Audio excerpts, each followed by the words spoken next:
Radio Claret América presenta Sediento de ti, la palabra, fuente de vida, con el sacerdote misionero claretiano Tony Díaz. Reflexiones diarias del Evangelio. Aquí iniciamos.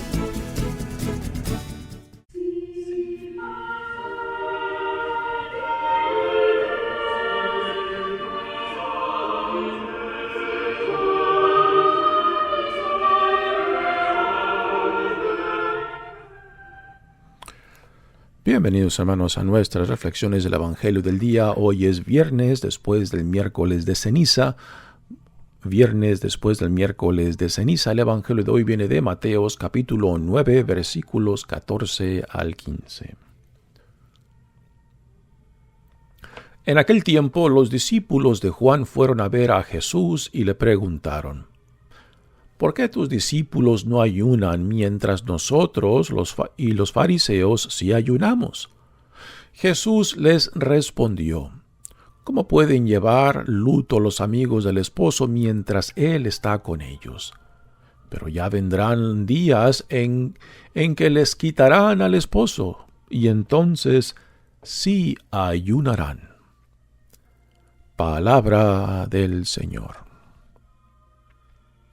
Muy bien, demos comienzo a nuestra reflexión de este evangelio, un evangelio muy corto, escasamente 2 versos, y aquí nos introduce el tema del ayuno, una de las prácticas devocionales durante las temporadas tanto de Cuaresma como de Adviento.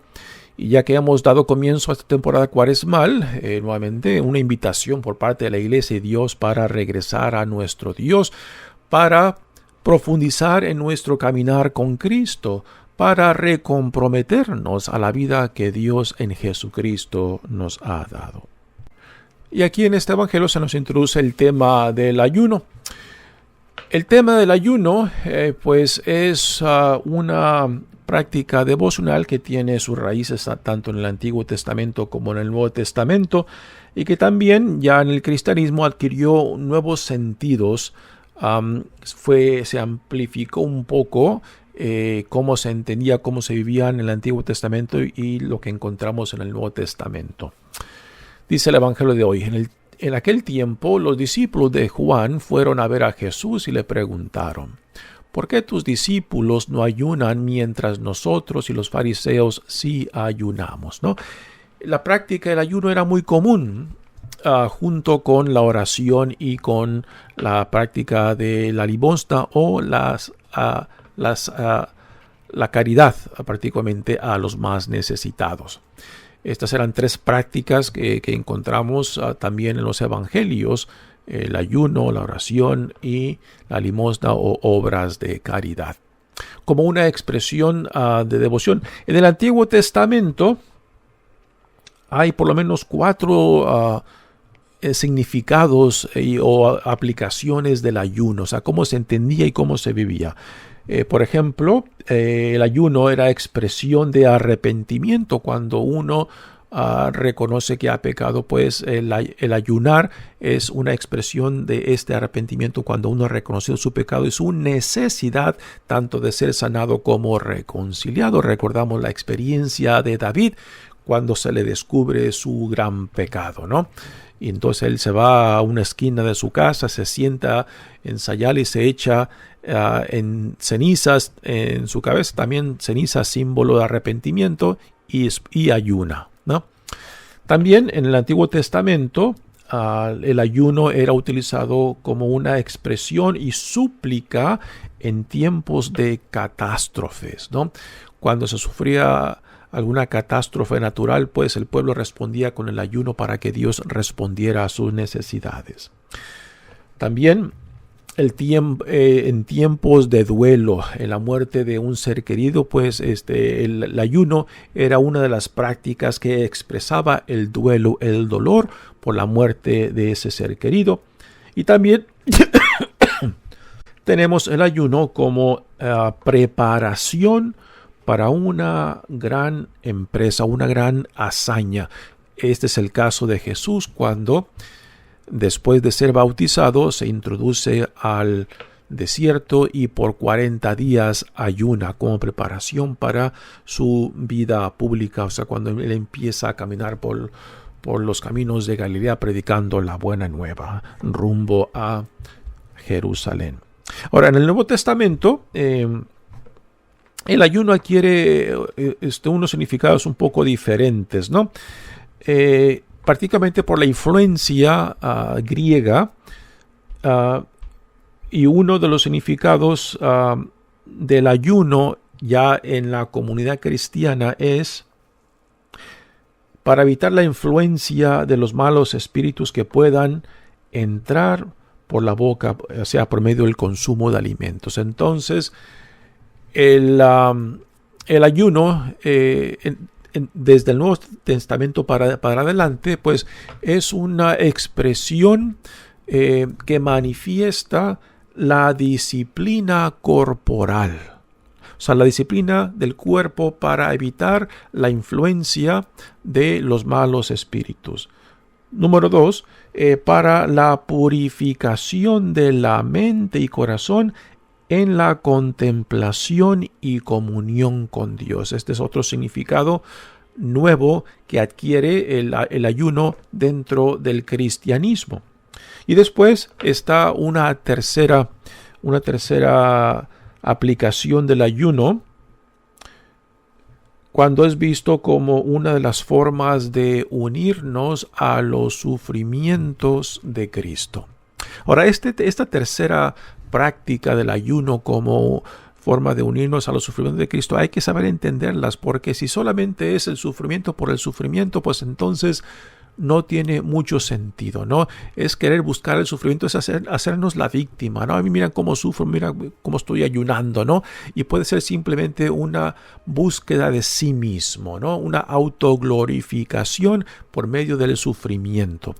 Pero esto fue corregido en el cristianismo cuando el ayuno se conectó explícitamente con las obras de caridad y la justicia. O sea, que si uno ayuna, entonces lo que uno se priva de consumir en alimentos, pues entonces que lo contribuya a los más necesitados. O sea, aquí ya entonces el ayuno está conectado con las necesidades de otro.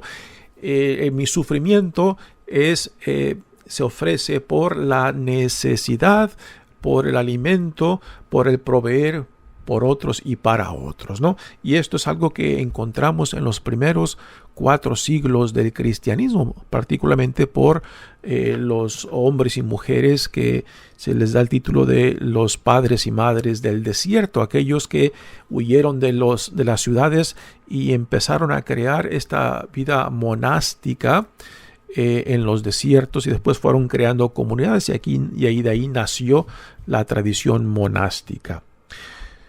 Así que el ayuno, si no está conectado con las necesidades de los pobres, entonces pues es simplemente algo en cual la persona se busca a sí misma y no necesariamente a Cristo, ¿no?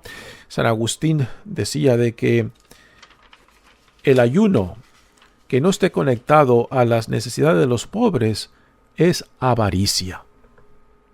O sea, es el sufrir por sufrir, no por unirnos a los sufrimientos de Cristo en el prójimo, ¿no?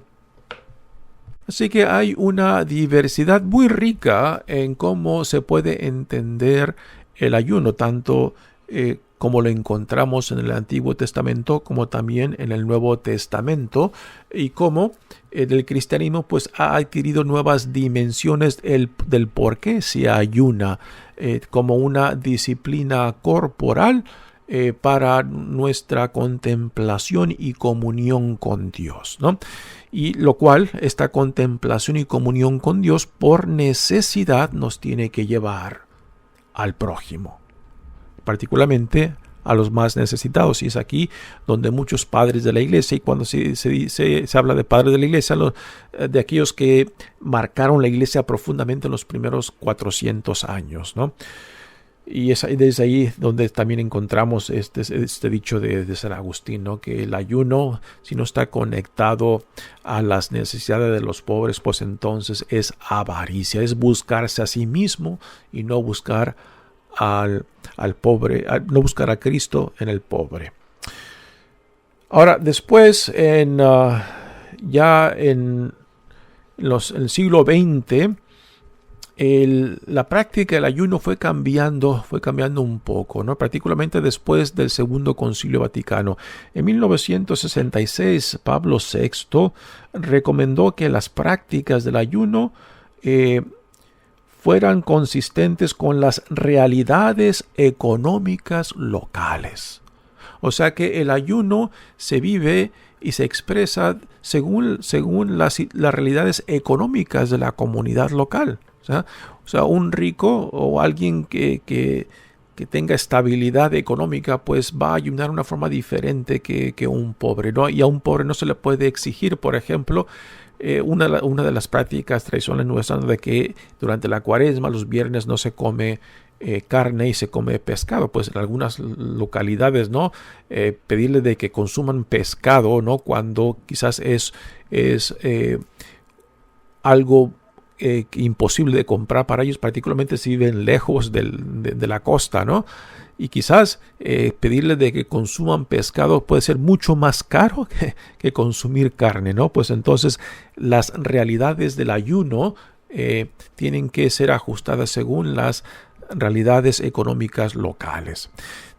El Segundo Concilio Vaticano también dejó a que las conferencias episcopales de cada país decidieran las disciplinas en torno al ayuno. En Estados Unidos, por ejemplo, la conferencia episcopal decidió que solamente los ayunos obligatorios se viven en miércoles de ceniza y viernes santo, pero recomienda el ayuno voluntario en diferentes ocasiones, por ejemplo, durante la Cuaresma o Adviento.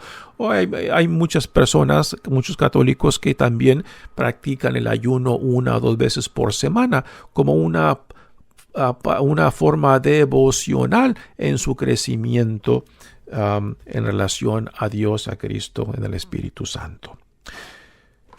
Pero también recomiendan las conferencias episcopales de Estados Unidos de que la práctica del ayuno, ya sea voluntario, ya sea en los días designados de miércoles de ceniza o viernes santo, de que estén conectadas con la oración y con la caridad a los más necesitados. O sea, el contribuir a las necesidades de los más pobres, de los más necesitados entre nosotros, ¿no? Y todo esto, toda la práctica del ayuno, a fin de cuentas, tiene un solo fin. El fin de todo esto es nuestra relación con Dios en la oración y el crecimiento en la humildad. Este es el fin del ayuno, ¿no? Algo que encontramos claramente en los evangelios, ¿no? De que todo lo que hagamos, cualquier práctica religiosa nos tiene que llevar a eso, a la intimidad y confianza con Dios y a la hermandad con el prójimo. Si todo lo que hacemos religiosamente, aquí entra claramente el ayuno, si no nos lleva a esa relación de intimidad y confianza con Dios, ¿no? Aquí entra la oración, aquí entra nuestras celebraciones rituales, como también sacramentales. Pues si no nos lleva a esta intimidad con Dios y con Cristo, y después no nos acerca en hermandad y solidaridad con el prójimo, pues entonces algo falla seriamente en la forma que entendemos y estamos viviendo nuestra fe, nuestra religiosidad. No, a Dios no se le va a hacer más grande por más que oremos, por más ritos, por más sacramentos, por más eucaristías que celebremos, ¿no? A últimas, todo lo que hacemos religiosamente y sacramentalmente tiene que acercarnos a la hermandad. tiene que acercarnos a hacernos corresponsables unos de otros, puesto que el servir a Dios en el prójimo es ahí donde Dios toma carne, es donde Dios se hace presente, es donde Dios verdaderamente se le pone la cara, ¿no? Porque si, ya como lo dice la primera carta de Juan, ¿no? Si decimos que queremos, que amamos a Dios, pero odiamos o no respondemos a las necesidades de los más necesitados entre nosotros, pues entonces esa profesión de fe, esa manifestación de amor a Dios, pues está vacía. No tiene contenido si no se manifiesta concretamente en nuestra hermandad y solidaridad con el prójimo. Mi nombre es Padre Tony Díaz, misionero claretiano. Que Dios los bendiga. Radio Claret América presentó Sediento de ti, la palabra. Fuente de vida. Sus comentarios son importantes. Contáctenos en radioclaretamerica@gmail.com.